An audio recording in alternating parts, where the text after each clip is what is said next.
जय भीम, जय भारत, जय संविधान।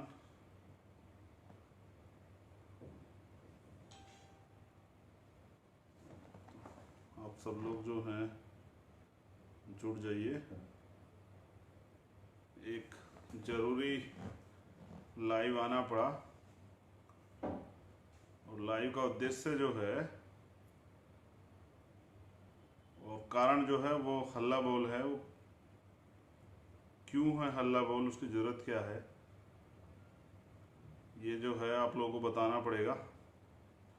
इसी के लिए मैं लाइव हूँ, आप जुड़ जाइए। जय भीम सभी को। और शायद मैं 5-7 मिनट लेट भी हूँ, कम से कम अगर यहाँ की पुलिस से तो अच्छा हो ना, 5-7 मिनट ही लेट होता हूँ। भारतीय पुलिस तो जो है बहुत सारी जगहों पे बहुत लेट पहुँचती है। और जब जैसा आप देख भी रहे हैं, ये बात मैंने क्यों कही आप समझ में जाएंगे। तो सभी संतों महापुरुषों गुरुओं को नमन करते हुए ये बात जो है मैंने कही है मध्य प्रदेश के मामले में। अगर पुलिस सही समय से वहाँ कार्य करती तो मुझे लगता है कि आज पारस जौहरी जो है वो हमारे बीच होता, उसकी निर्मम हत्या नहीं होती अगर पुलिस ने सही समय पे एक्शन लिया होता। तो आप सब लोग जुड़ जाइए, मैं अपनी बात रखूँ। मेरे पास एक बड़ा चिट्ठा है घटनाओं का, और ये हम लोगों की कमियों का नतीजा है। मैं भी जितने दोषी आप हैं उसके बराबर दोषी मैं भी हूँ। मुझे लगता है ये हमारी कमियों का नतीजा कि आज हमारा हश्र ये है। मैं जो बातें कहूँगा उस पर आप ये भी बताइएगा कि, क्योंकि मैं खुद जो है आपके प्रयास करूँगा, टीम से कहूँगा कि वो आपके कमेंट भी लें, क्योंकि आज आपके कमेंट जानने की भी ज़रूरत है कि आप लोग क्या सोच रहे हैं। सबसे बड़ा सवाल ये है कि सोए हुए व्यक्ति को तो जगाया जा सकता है जो सो रहा हो, लेकिन जो जानबूझकर आंख बंद कर लेटा हुआ हो, जिसका जमीर मर चुका हो या जो मर चुका हो, उसको जगाया नहीं जा सकता। तो मैं तो सोए हुए को जगाने के लिए लगातार प्रयास कर रहा हूं, क्योंकि मेरे राजनीतिक गुरु, मेरे आदर्श, मेरे रहबर मान्यवर साहब श्री काशीराम ये कहते थे कि शासक लोगों की बहन बेटियों पर का अपमान नहीं होता, उनकी किस्मतें नहीं लूटी जाती, शासक कौम की जो है हक अधिकार नहीं छीने जाते, उनको सताया नहीं जाता। वो सही कहते थे। 21वीं सदी में भी हम लोग शासक नहीं हैं, इसलिए इस देश में पूर्ण रूप से जो है 85% बहुजन समाज के अधिकार अभी भी सीज हैं। कितनी घटनाएं हैं, पिछले 15 दिन की घटनाओं पे मैं एक जिक्र करना चाहता हूँ इस देश के बहुजन समाज के लोगों से। 2-3 घटनाएं तो ऐसी हैं जो अंदर तक दिल को जला देती है। मैं जानना चाहता हूँ, आप मुझे बताएं, क्या हम इस देश में सिर्फ मरने के लिए पैदा हुए हैं? क्या हमारी जान पशु के जान से भी ज़्यादा जो है, पशु की जान भी हमसे ज़्यादा कीमती है? हमारी जान की इतनी भी कीमत नहीं है, हमारी इतनी भी वैल्यू नहीं है? क्या हमारी जान इस देश में कहीं मायने रखती है या नहीं रखती है? क्या दलित पैदा होना कोई अपराध है? मैं बहुत सारी घटना पिछले 15-20 दिन की रखूंगा। लॉकडाउन हुआ, हमें लगा कि चलिए लॉकडाउन है, पूरा बंद है, सब लोग जो हैं अपने अपने घरों में सुरक्षित हैं, सुरक्षित रहने का प्रयास भी कर रहे हैं, लेकिन नहीं हुआ ऐसा। जाति एक बड़ी चीज है। प्रमाण ये है कि इस बीच में ही सैकड़ों हजारों की संख्या में घटनाएं होती हैं जिनका रोज हमें संज्ञान लेना पड़ता। कोई प्रदेश ऐसा नहीं, कोई सरकार ऐसी नहीं जहां पर ये सब चीजें ना हो रही हों। एक भी सरकार ऐसी नहीं है, एक भी प्रदेश ऐसा नहीं है जहां लॉकडाउन को हथियार ना बना लिया गया हो, लॉकडाउन को अपराधियों ने अपना सुरक्षा कवच ना मान लिया हो।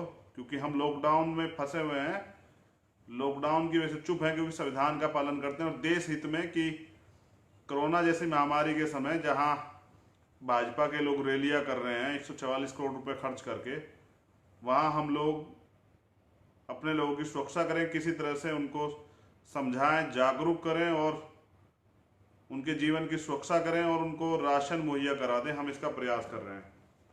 तो मैं अब शुरू करता हूँ घटनाओं का जिक्र। एक लंबी लिस्ट है। शुरुआत आज जो है हम करेंगे पारस जौहरी से, जो एक भीम आर्मी का विभाग अध्यक्ष था। उसकी हत्या कर दी गई, निर्मम हत्या है, नौजवान था वो। मैं किसी भी कीमत पे किसी को, अपने किसी कार्यकर्ता की, पदाधिकारी की हत्या की इजाज़त नहीं देता हूँ। तो मध्य प्रदेश सरकार को हमारी टीम ने वहाँ चेता भी दिया है, अगर 24 घंटे के अंदर वो गिरफ्तारियाँ नहीं होंगी और अपराधियों को जेल नहीं भेजा जाएगा तो मध्य प्रदेश में अमेरिका की तरह आपको जो है बहुजनों का आक्रोश देखने को मिल सकता है। मध्य प्रदेश को एक प्रदेश व्यापी आंदोलन के लिए तैयार रहना चाहिए मध्य प्रदेश सरकार को। मैं किसी को इजाज़त नहीं देता कि एक आम कार्यकर्ता की, एक आम बहुजन की भी जान कोई ले ले, लेकिन अगर भीम आर्मी के कार्यकर्ताओं पे हमला होगा तो उस प्रदेश के लिए ये बहुत ही खतरनाक साबित हो सकता है। ये आप अच्छी तरह जान लें, ये किसी सूरत में बर्दाश्त नहीं किया जाएगा। मैं मध्य प्रदेश की सभी टीम से कहना चाहता हूँ वो तैयार रहें। अगर सरकार जरा सी लापरवाही बरते तो सरकार को बताए कि हम अपने दम पर जो है यहाँ पर हैं, किसी की रहबरी पे नहीं है, किसी के रहम पे नहीं है, किसी की अनुकंपा पे नहीं है, हम खुद अपने दम पे यहाँ हैं। इसलिए ये सरकार को खबर होनी चाहिए, भीम आर्मी की पहचान जो है आंदोलन वो बंद नहीं होना चाहिए। तो एक मामला है अरविंद का, अरविंद बनसोड़ का, महाराष्ट्र से, जिसको पुलिस ने तुरंत जो है आत्महत्या का करार देकर जो है उस पर कार्रवाई, लेकिन पूरे महाराष्ट्र के लोग जानते हैं और लगातार उस पर संघर्ष भी कर रहे हैं। मैं महाराष्ट्र की टीम से भी कहना चाहता हूं कि हमारे हाथ पैर बंधे हुए नहीं हैं, हम सिर्फ संविधान की वजह से चुप हैं। तो महाराष्ट्र गवर्नमेंट से भी मैंने कल भी कहा था और मैं आज भी कह रहा हूं कि कमज़ोर समझ के आप इस तरह की सरकारी दबाव में कोई कार्रवाई ना करें, क्योंकि हम लोग जो हैं संविधान के सम्मान में चुप है, किसी सरकार के वजह से चुप नहीं है। और मुकदमे, जेलें तो एक क्रांतिकारी के लिए गहना होती है।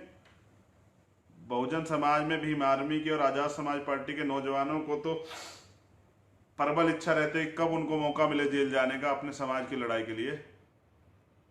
भीम आर्मी के नौजवान चोरी चकारी में, किसी अपराध में जेल नहीं जाते, अपने समाज की लड़ाई लड़ते हुए जेल जाते हैं और वो इससे नहीं घबराते, ये याद रहे सरकार को। अरविंद भी एक सामाजिक कार्यकर्ता था, उसके साथ विराट जगताप का मामला है जिसकी हत्या कर दी गई, और ये हत्या सिर्फ और सिर्फ जाति की वजह से की गई है। पूरी घटना महाराष्ट्र के लोग जानते हैं, अपराधियों को गिरफ्तार करके जेल भी भेजा गया है। लेकिन ये हौसले अपराधियों में कहां से आ रहे हैं, किस तरह से वो जाति देखते ही जो है उनको दिक्कत हो जाती है। इस पे भी मैं जाति वाले चैप्टर पे भी और आगे बात करूंगा। छोटे लाल दिवाकर जी का मामला है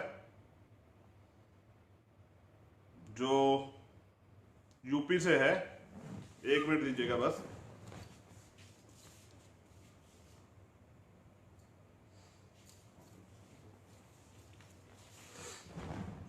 छोटे लाल दिवाकर जी का मामला है जो यूपी से है, जहां मैं खुद जाने वाला था संभल में, लेकिन प्रशासन ने ये रिक्वेस्ट की। 2 दिन जो है प्रशासन ने घेराबंदी करी, नज़रबंद करके रखा मुझे घर पे, रिक्वेस्ट की कि हम उसमें त्वरित कार्रवाई करेंगे। मैंने लाइव आके आपको बताया भी था। बाकी लोगों की 3 दिन के अंदर अरेस्टिंग और राशुका की कार्रवाई की जो मांग की और परिवार को 50 लाख रुपए के मुआवजे की जो मांग की है, उस पर प्रशासन ने कार्रवाई करने के लिए फाइल आगे बढ़ा दी है। तो ये बड़ा एक मामला था। अमरोहा में मंदिर जाने पर जो है एक बच्चे की हत्या कर दी जाती है जो वाल्मीकि समाज से था। अब मैं दलितों को जातियों में नहीं बांटता हूँ, इसलिए नहीं बांटता हूँ कि मैंने पहले दिन से कहा था कि मैं प्रयास करूंगा कि टुकड़ों में बटे हुए समाज को एकजुट करने का, क्योंकि टुकड़े में बटे हुए समाज का राज नहीं आता। और मैं इस देश में वंचित शोषित तबके का, इस देश के दलित, पिछड़े, आदिवासी, मुसलमानों का राज चाहता हूँ। तो शुरुआत मुझे घर से करनी थी, वरना मैं जानकारी के लिए सिर्फ बता रहा हूँ, छोटे लाल दिवाकर जी धोबी जाति से आते हैं, दलित समाज की।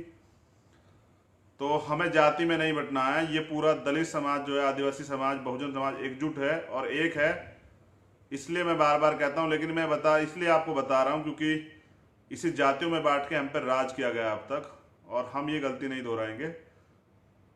तो आप ये जानकारी रखें। लखनऊ का एक मामला है जिस पे मैंने वीडियो पोस्ट किया, मुकदमा में दर्ज हुआ है, 2 लोग गिरफ्तारी खबर भी आ रही है। उसमें मैंने 24 घंटे का समय दिया है। ये यूपी है, गुजरात की तरह यहाँ ऊना कांड दोबारा नहीं दोहराया जाएगा। याद रखिए, हम सिर्फ संविधान के सम्मान में चुप हैं, ये भी मैंने जो है बताया है। लेकिन लॉकडाउन को जुल्म का हथियार ना बना जाए, अपराधियों को संरक्षण देने का हथियार ना बना जाए, ये याद रखे सरकार। मुरादाबाद का मामला है, दलित समाज के ही 2 लोग, पिता पुत्र को जो है ईंटों से पीट पीट के हत्या कर दी गई है। भीम आर्मी की टीम वहां लगातार काम कर रही थी और गई भी थी।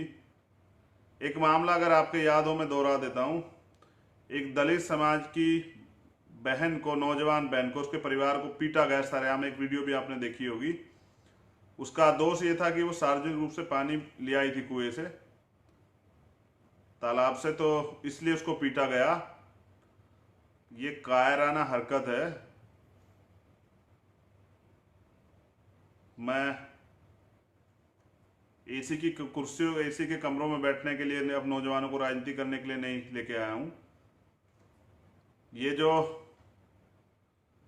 कायरता हरकत आप करते हैं हमारी माताओं बहनों के साथ, ये याद रखें कि ये लॉकडाउन है, वरना मैं बहुत जल्द पहुंचकर वहां बताता कि ऐसे अपराधियों को क्या सजा दी जाती है। कानून अपना काम सही तरह से करे तो बहुत अच्छी बात है, लेकिन भीम आर्मी भी अपना काम जानती है। मंदिर में पूजा के प्रवेश को लेके जो है एक दलित युवक की हत्या की गई है लखनऊ में। जौनपुर में निसार समाज के एक बच्चे को तो ये भी एक मामला बड़ा था। ये आप समझिए, ये सारे लॉकडाउन के मामले बता रहा हूं, और मैं बता भी रहा हूं कि सिर्फ पिछले 15-20 दिन के मामले ले रहा हूं। तो आप समझिए कितने मामले हैं। विक्रम संतोष का मामला है बिहार का ही एक जो है, एक और मामला है बिहार का ही, भोजपुर का गैंगरेप कांड है, गाजीपुर का गैंगरेप का मामला है। तो तमाम मामले बिहार से हैं। लगातार जो है अभी पासवान समाज के एक जो चौकीदार थे, उनकी हत्या की गई है। तो आप समझिए कितने लगातार मामले जो हैं चल रहे हैं। और जरूरी बात यह है कि मॉब लिंचिंग के मामले भी बिहार में बहुत आ रहे हैं। एक बिहार में एक मुस्लिम बच्ची का जो 13 साल की थी, उसका जो है, उसका मामला भी हमारी टीम ने उठाया है। उसका 2 लोगों ने दुष्कर्म किया है। तो ये सभी मामले मैं आपको बता रहा था, मगर मैं अब एक जो जरूरी बात करना चाहता हूँ वो ये है, ये मैंने क्यों गिनवाए हैं आप सब लोग, क्योंकि इतने अत्याचार के बाद भी हम लोग चुप हैं और अपराधी लॉकडाउन को हथियार समझ बैठे हैं, अपना सुरक्षा कवच समझ बैठे हैं। जब अमेरिका में आंदोलन हो सकता है तो इस देश में भी आंदोलन हो सकता है। कोरोना वहां पर भी है, कोरोना यहाँ पर भी है। तो आप लोग कमर कसें। जुल्म की एक इंतहा होती है और वो अब बर्दाश्त नहीं की जाएगी। लॉकडाउन की आड़ में संत गुरु रविदास जी महाराज के हरिद्वार में मूर्ति खंडित कर दी जाती है। सुप्रीम कोर्ट के कुछ फैसले आपको बता रहा हूं। जैसे एक फैसला आज आया है, उसमें कहा गया है कि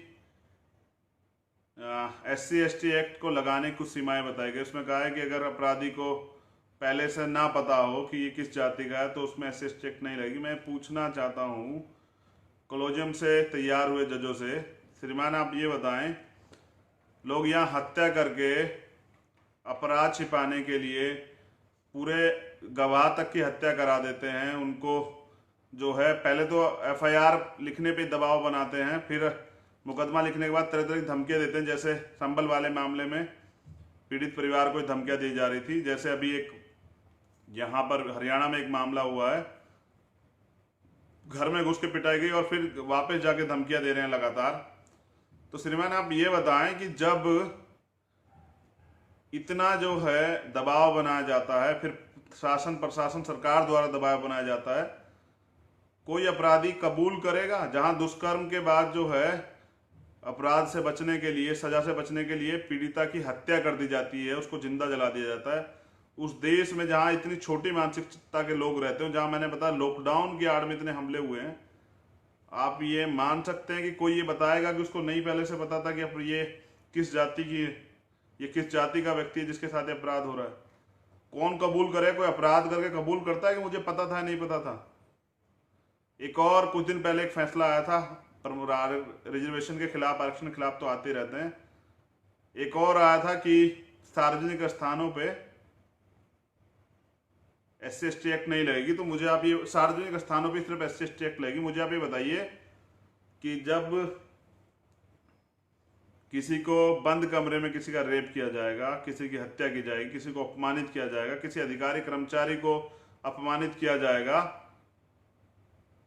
किसी की मूंछ काटी जाएगी, किसी के बाल काटे जाएंगे, जैसे लखनऊ में घुमाया गया ऐसे घुमाया जाएगा, बंद कमरे में अगर अपराध होगा तो वहां SC/ST एक्ट नहीं लगेगी।